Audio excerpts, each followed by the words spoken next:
Hi everyone, welcome back to my channel. আমরা গিয়েছিলাম গত জন্মাষ্টমী উপলক্ষে আমাদের এই বালুরঘাটের গৌরীয় মঠে। সেখানে জন্মাষ্টমী উপলক্ষে ঝুলন মেলা হয় কয়েকদিন যাবত। তো আমরা জন্মাষ্টমীর দিনই গিয়েছিলাম, গিয়ে খুব মজা করেছি। আজকে সেই ভিডিওটাই তোমাদের সাথে শেয়ার করব।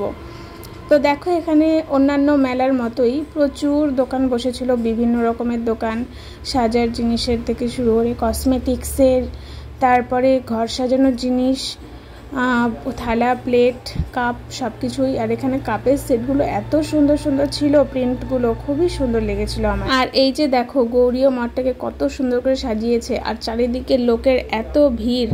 এমনিতেই তো ভিড় হয়, আর আজকে জন্মাষ্টমী উপলক্ষে আরও বেশি ভিড় হয়েছে। তাই তোমাদেরকে আজকে পুরো ভিডিওটা দেখাবো যে ভেতরে কেমন সাজিয়েছে, সব কিছু তোমাদের সাথে দেখাবো। তাই তোমরা অবশ্যই ভিডিওটা লাস্ট অবধি দেখো, আশা করি তোমাদের ভিডিওটা ভালো লাগবে। তো আমরা ভেতরে ঢোকার আগে বাইরে যা যা দোকান বসেছিল সব দোকানগুলো পরপর একটু ঘুরে ঘুরে দেখছিলাম। তো এখানকার দোকানগুলো আর 5টা মেলার মতোই বিভিন্ন রকম জিনিস নিয়ে বসেছিল। এই যে দেখো, এই কাপগুলো ভীষণ সুন্দর লাগছিল। তো এই কাপগুলো এত ভালো লাগছিল যে পছন্দ হয়ে গিয়েছিল, তাই এখান থেকে কটা কাপ, এরকম কাচের কাপ নিয়েছিলাম। তারপরে ঘুরে ঘুরে আরও অনেক জিনিস দেখছিলাম। আর এই সমস্ত মেলায় বিভিন্ন জিনিসের দাম কিন্তু অনেকটাই কম থাকে। এখানে দেখো, এখানে প্রচুর ধরনের ব্যাগ রয়েছে, বাদিকে টেডি বিয়ারের সেট রয়েছে। আর এই দোকানটা ছিল, এখানে যা কিছুই নাও না কেন সেটার দাম 100 টাকা। মানে 100 টাকায় তুমি টেডি বিয়ারও পেতে পারো, একটা ব্যাগও নিতে পারো, যেটাই নাও না কেন 100 টাকা। আর এখানে আমরা চলে আসলাম এই যে জুয়েলারি শপটা। এখানে 100 টাকার বিভিন্ন জুয়েলারি আছে, তার সাথে 50 টাকারও জুয়েলারি আছে। তো আমার এই কানের দুলটা খুবই ভালো লেগেছে, তাই এই ইয়াররিংসটা আমি নিয়ে নিলাম। তারপরে আমরা সেখান থেকে বাইরে বেরিয়ে আসলাম, এসে একটা চাট খেলাম। এখানে মিক্সড চাট এটাকে বলে, সব কিছু ভেজানো থাকে, সেটা দিয়ে একটা মিক্সড চাট বানিয়ে দেয়। এটা খেতে খুব ভালো লাগে। তো এটাই আমরা খেলাম।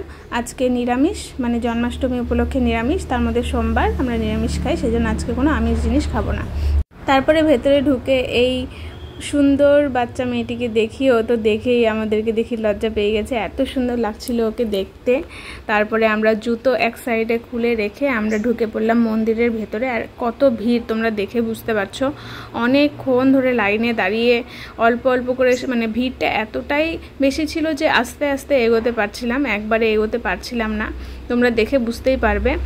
আর এখানে বলা রয়েছে মন্দিরের ভিতরে যেন নীরবতা বজায় থাকে, তো সেই জন্য কেউ চেঁচামেচি যেন না করে, সেই দিকে নজর রাখতে হবে। তো সেই জন্য একদম নিস্তব্ধতা বজায় রেখে আমরা ভেতরে ঢোকার চেষ্টা করছি।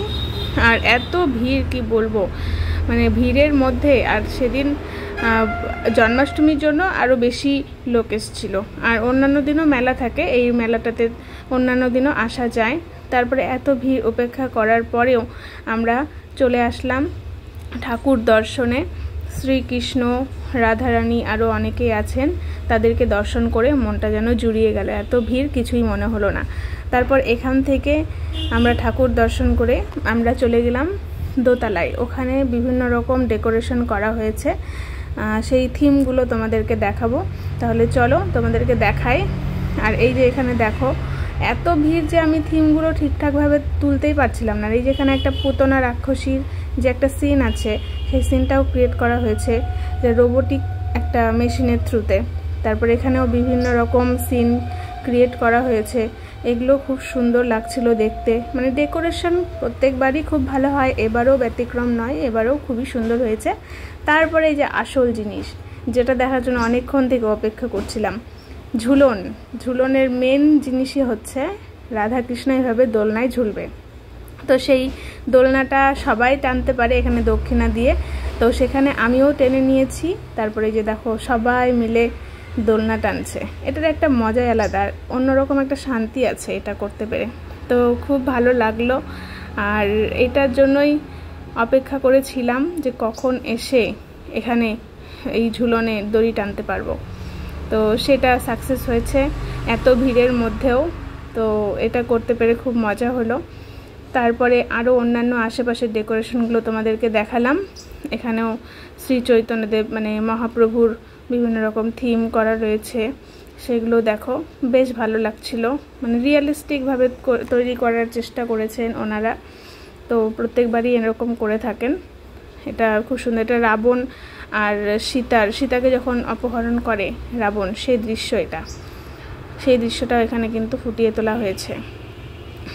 তো সেই থিমগুলোর ওপরে আবার নামও লিখে দেওয়া ছিল যে কি কি থিম ওরা ক্রিয়েট করেছে।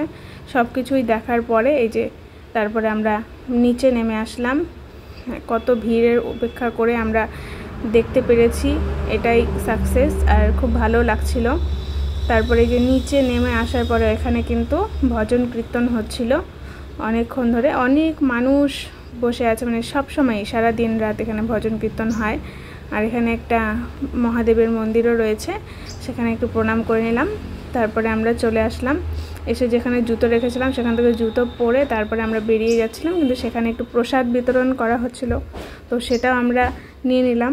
তারপরে আমরা বাইরে বেরিয়ে আসলাম, আর এসে অনেক কিছু খাবার জিনিস দেখলাম, দেখে খুব ভালো লাগলো। ওখান থেকে কিছু জিনিসও নিলাম, জিলিপি আরও অনেক কিছু নিয়ে নিলাম, নিয়ে বাড়িতে চলে আসলাম।